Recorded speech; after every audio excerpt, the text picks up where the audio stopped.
Do we have too much government? We need to put people ahead of corporate profits. This system is so lopsided.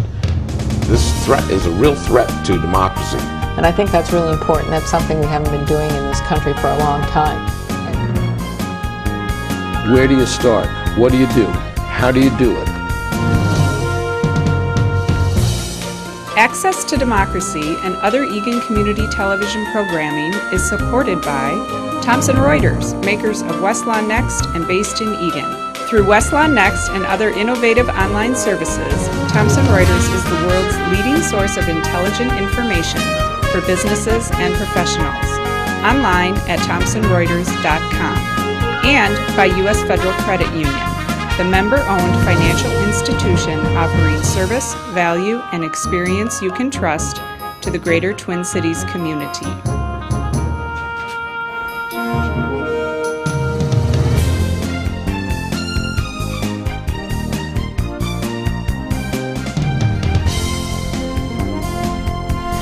Welcome.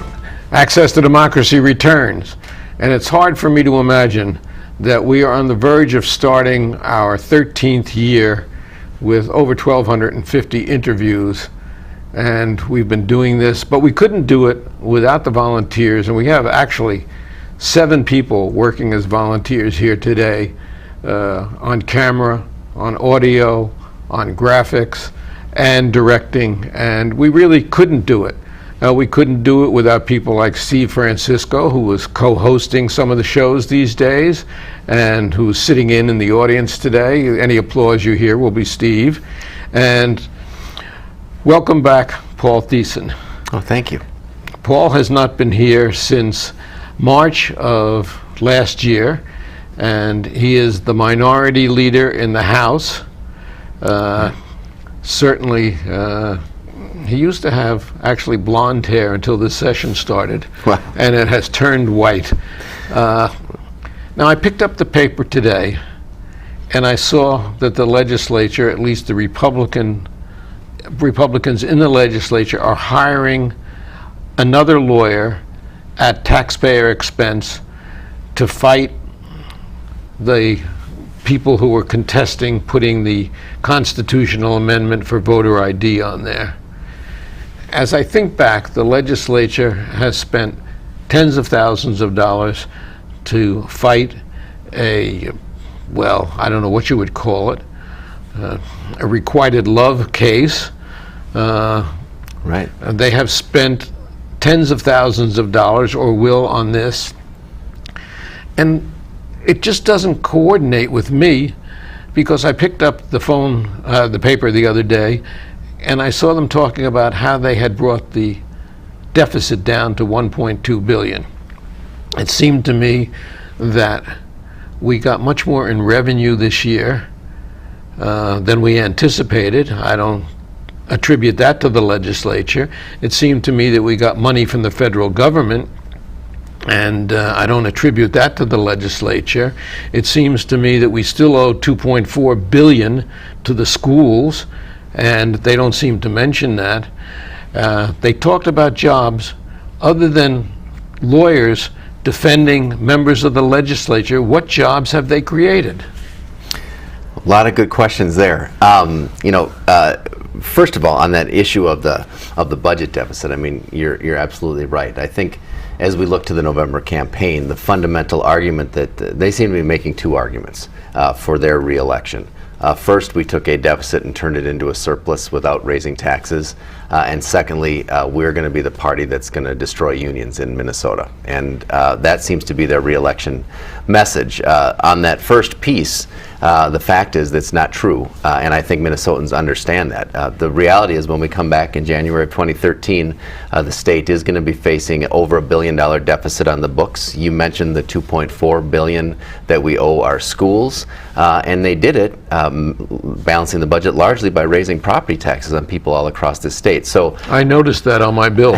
So I think that their record in terms of fiscal responsibility is, maybe it's all that they have left to run on, but it's not something that I would be proud of. I think it's actually going in the opposite direction. On the voter ID, yeah, and these other things. And they also hired lawyers, because they had to defend the legislature in the shutdown last summer and spent several $1,000s. A lot of people have forgotten the shutdown. But the shutdown, which cost us an unnecessary shutdown, much the same as their talk of fiscal responsibility. I have a note here that says fiscal irresponsibility.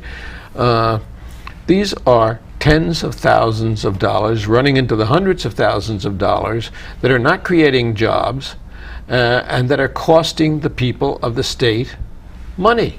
Well, no, there's no question about it. The shutdown itself, laid off a lot of people, and so individual families suffered a great deal. But Minnesotans did as well in terms of their enjoyment of state parks and those kind of things. It cost the state about $50 million, and it cost the construction industry for roads about $70 million, we're now finding out. So it had a huge impact. And I think the real critical thing about the shutdown is, you said it was unnecessary, and that's absolutely right. What the shutdown was the Republicans basically taking the state to a very difficult position in order to defend a very particular priority of theirs, really their only priority, which is to defend large corporate interests and the richest Minnesotans. That's not a recipe for success in our state. And maybe the worst thing about it is that this spring, when Kurt Zellers, the Speaker of the House, and Matt Dean, the Majority Leader, were talking to their conventions, their Republican conventions, their claim, one of their fundamental claims is you should send us back because we won by taking the state to shutdown. I just think it's the wrong priorities for the state of Minnesota but reflective of where the Republicans are. And if you look to their rhetoric right now, essentially what they're saying is if you reelect us, we're going to do the exact same thing over again. I don't think that's what Minnesotans want. Let's hold a gun to our heads. And they would like that because they're for everybody having a gun and firing at will. That was another bill that they tried to bring forward. Yes, unpassed. Shoot first. And we've seen the effect of shoot first bills around the country. The events in Florida are exactly an example. Yeah. That every police chief and every law enforcement officer oppose. In fact, Chief McDonald from Egan is going to be here today, and he's already on record as opposing it. But that doesn't stop these people. They have an agenda. Their agenda is no change in the tax structure, even though the rich are paying, and I say really the ultra rich are paying less than their fair share, and squeezing the little guy for the sake of large corporations. That's exactly many of what it whom is. Don't pay their fair share. No, many of whom don't pay much in the way of their corporate taxes at all, because there's ways to avoid that. I do think one of the fundamental things that we need to get after is some very fundamental tax reform in this state and the country, to be honest. But that is around fairness and making sure that we have a stable system, but that we're also taxing people in a way that's going to grow the economy, but also make it fair. And property taxes, kind of are the least fair of those taxes. 2010 was an unusual year because it put Republicans in charge in both houses for the first time in 40 years.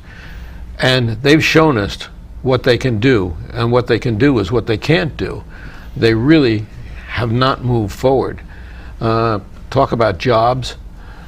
The governor had a really ambitious proposal for bonding, for working on the infrastructure. And what they sent to him was much worse. It was 2/3 of what he asked for. When bonding and interest rates are as low now as they have ever been, where we really could have taken advantage of it, where we are a state that has already had a bridge fall into the Mississippi River, and Lord knows there are so many other problems in our infrastructure.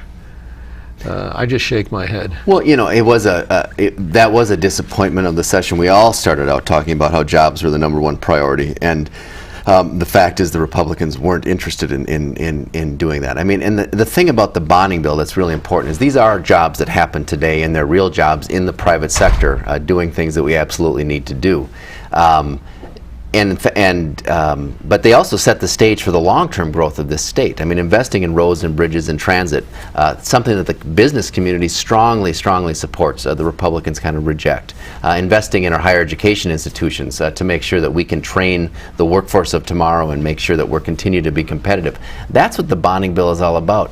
And at the end of the day, even that smaller bill, you know, the 2/3 of what the governor asked for, which meant that we created fewer jobs and we didn't, you know, kind of set the stage for the future in these good times of low interest rates, at least.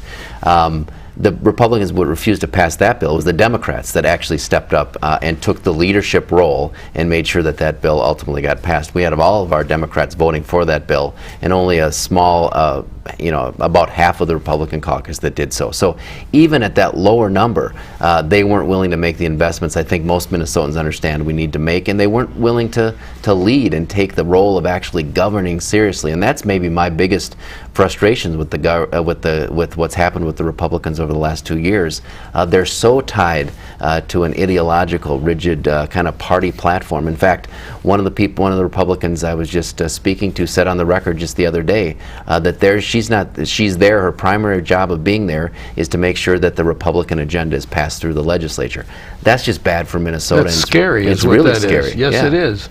And I just can't understand it. The fact of the matter is that you got some Republicans to vote with you on some of the Democratic proposals, and I submit that if they weren't all up for election this year and worried about their own hides, that they wouldn't have even done that. But they worry because they have to go to their people.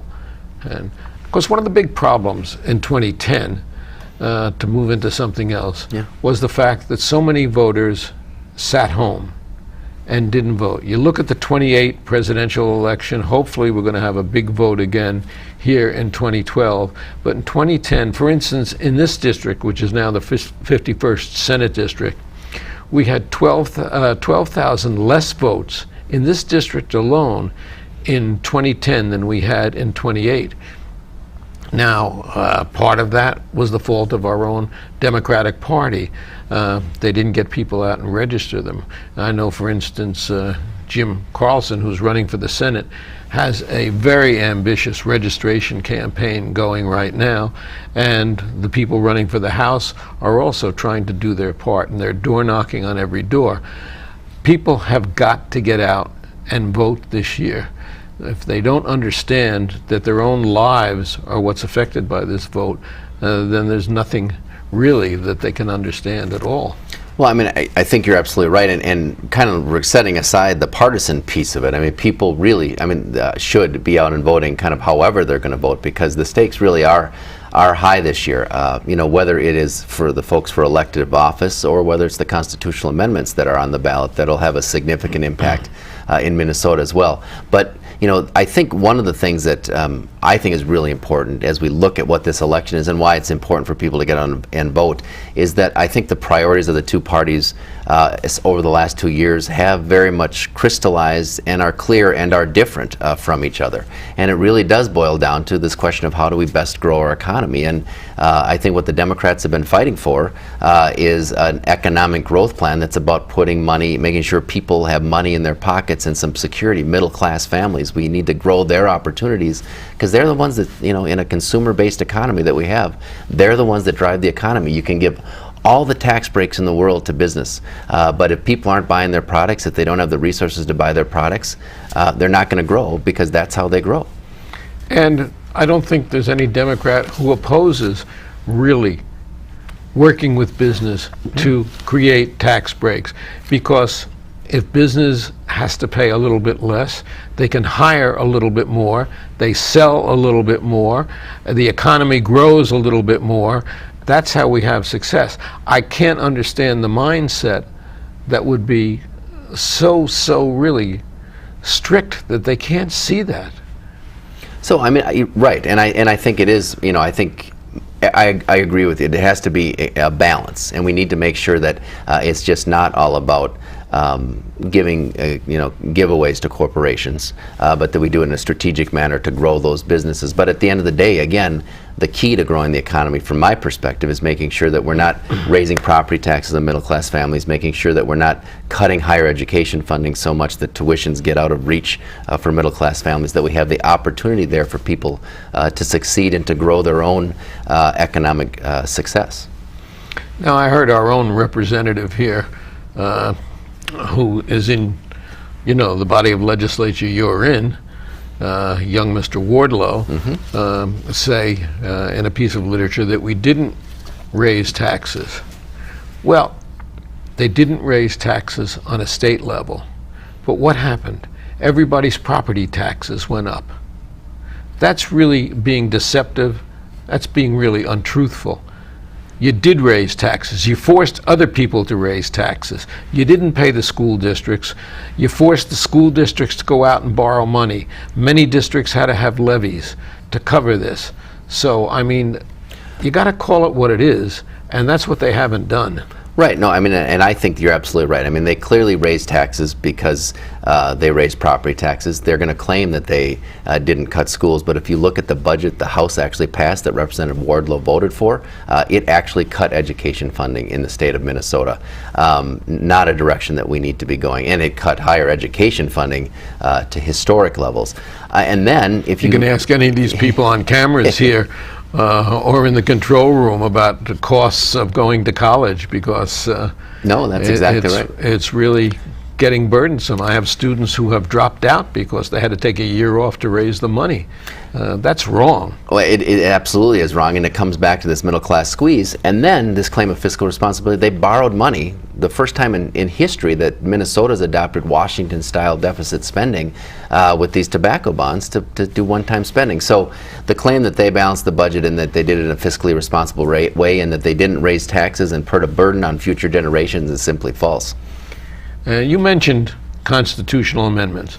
Actually, the Republicans had suggested about 5 or 6, and the public outcry was such that they finally only settled on 2. Now, we have voter ID in a state which has no voter ID problems, no voter fraud to speak of. As a matter of fact, nationally, I just saw a statistic. 0.0004 have been the problems with fraud in voting. Not in this state. They're virtually non-existent in this state.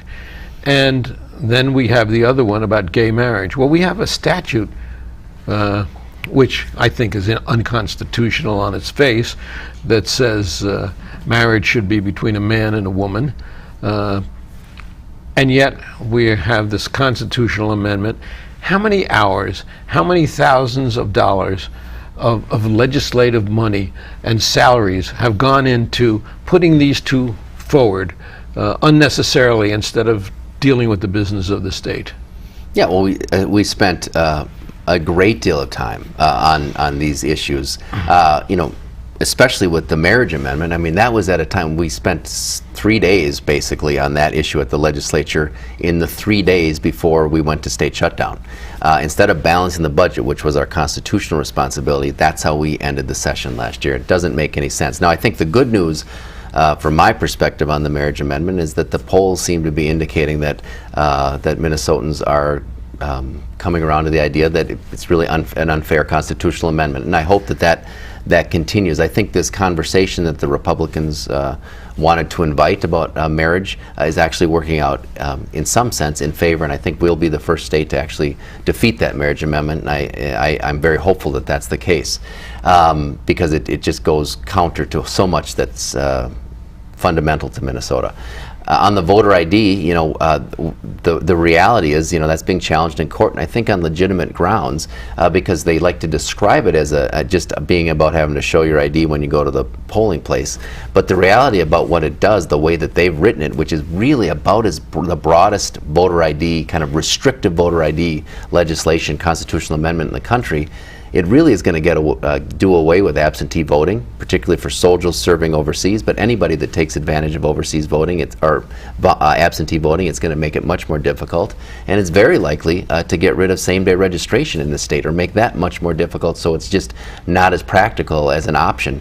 That is the thing in Minnesota that's made us a leader in the country in terms of voter participation and making sure that people can actually exercise their constitutional right to participate in a democracy. But the Republicans actually are trying to keep people from the polls, because the people they're trying to keep from the polls are the aged. An interesting story about a 95-year-old who has voted for 71 years, and I think in Wisconsin who says she can't get to the polls. She has no birth certificate. Right. She hasn't driven a car in years. She doesn't have government-issued ID. What does she have to do?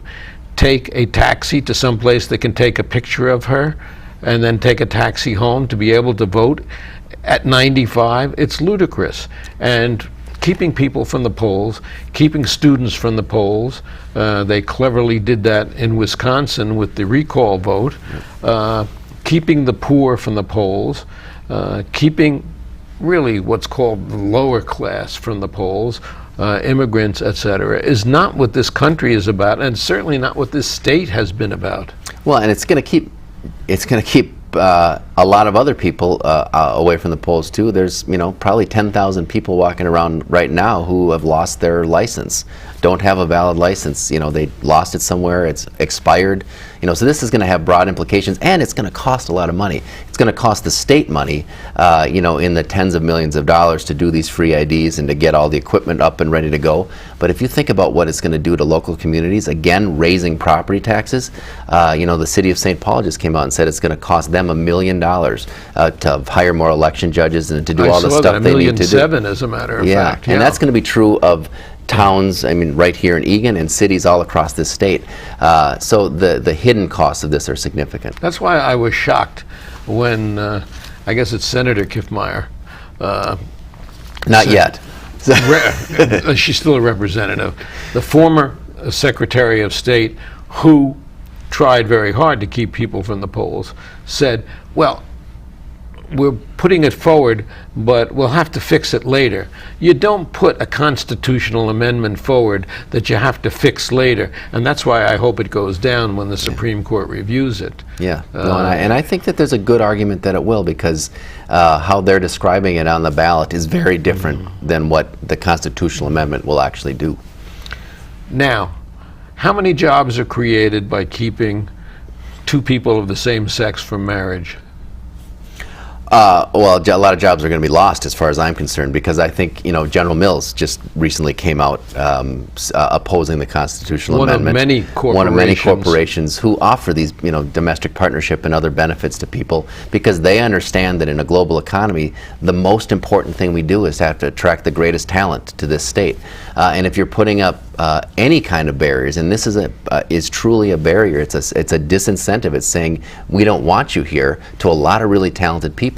That just doesn't make any economic sense at all, and I think will make Minnesota less competitive in a global economy.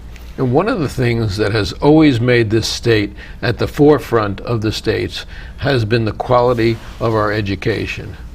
Now, as I see it, that's diminished under this administration. It's diminished actually under a Republican philosophy that's national. We want people. We want early childhood education. We want people to go to college. We want them to be competitive. We want them to be able to step into jobs as corporations offer them. How is that possible? And especially K-12, you mentioned how we actually cut the amount of money for education. All this to protect a very, very minority group.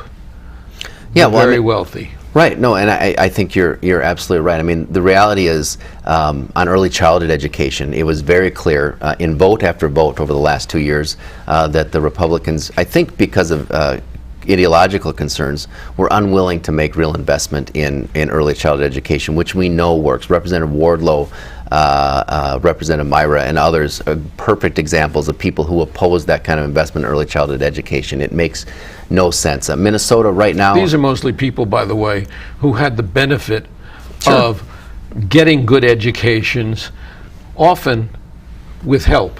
No, that's right. And our class size, we rank 47th in the country in terms of class size in Minnesota right now. And yet where the Republicans have focused really is kind of on nibbling around the edges of kind of what we do with teachers. The reality is we need to make some real investment again in our classrooms and from the state level, so it's not continually relying on increasing in property taxes. And to support teachers, I mean, the number one thing that you can do to make a teacher excellent in their classroom is to give them that one-on-one time with students so they can really focus on the individual students. I know that is true with my own kids, but the direction we've been going is not in that direction. And then you have the discussion of higher ed, which we've talked about already, and has also been a failure over the last 2 years. In K-12, if you start with a class of 35 or 37 third graders, you can't give them individual attention. Right. And in many cases, they're using books that are antiquated because the districts can't afford to buy new books. Well, in areas like science, things have happened in the last 20 years. It would be nice to keep up with. You know, you want a book where they mentioned what a Twitter is and what a Facebook is and what something else is. Those things, you have to write them in crayon because they don't exist in these old books. No, right, and you know, having some investment in technology too, which is, you know, transforming the whole world, and we can't have our schools falling behind there either. Well, what's your message to the middle class? What's your message to the people who sat home in 2010? Well, I mean, I think it really, at the end of the day, is an important election and a very squarely framed up election. You know, we've been going through tough economic times, you know, foreclosures, health insurance being lost, wages being stagnant, people losing jobs. We're starting to come out of that. And I think right now the question is, okay, as we come out of that, what kind of economy do we want? And I think an economy that is about making sure that income inequality starts to shrink again, that the middle class starts to grow again, and that we adopt policies at the state and federal government level that allows us to do that. You know, I think if you are sitting kind of watching the show and want to know how to get involved, I mean, this is the year to get involved. And really, again, if you tend to lean more right, get involved on that side. But we really need to rejuvenate our kind of active democracy and citizen participation, because that, at the end of the day, is how we're going to come to the right decisions and not let kind of these large special interests control how things go. And we've had too much of that in recent years. And I think that people who took a pledge, as Wardlow did, no new taxes, actually, before they take the oath of office, are really committing a treasonous act, much the same as with Senator Daley, who has signed on with ALEC and gets corporations writing legislation that they put in their hand, is, again, wholly improper. What we really need is people like yourself that have the interest of the general public in public office.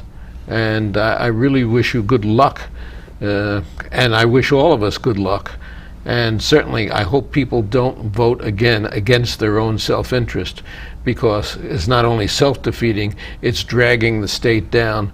And the last thing we can afford is to drop any lower, as we have seen statistically the state drop. So yeah, I mean, we're always been a state that prides itself on kind of being the best and doing things as good as possible, as well as possible, and I hope that we continue in that tradition, but people need to show up at the polls this November. Paul Thissen, always a pleasure. Let's not make it a year and 3 months before you come back again. No, I'd like to come back, thanks. Good luck. Thank you. And especially in this election. Access to Democracy signing off for this session.